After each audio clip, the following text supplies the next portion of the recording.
Haukiba in kumjalising anika kunga mathogi jungi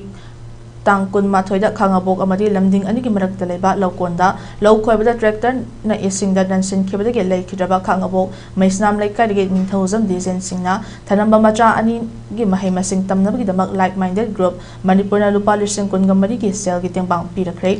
group asina angang aniki damak lauriba thaudang bo lei khidrabi gi loinabi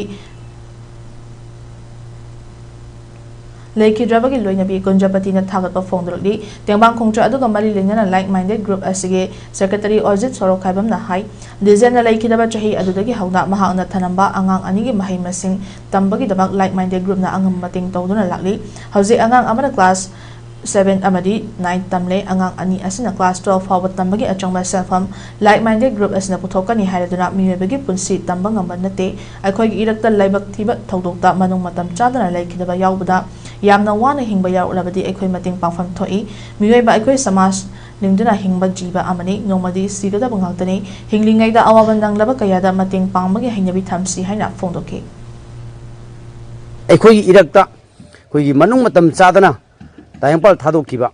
asigumba ekoi irakta waba taraba sing astisida koi miyoiba oina samaj oina lingagi hingminabani maramadna ekoi irakta waba taraba singse ekoina manaba khunayema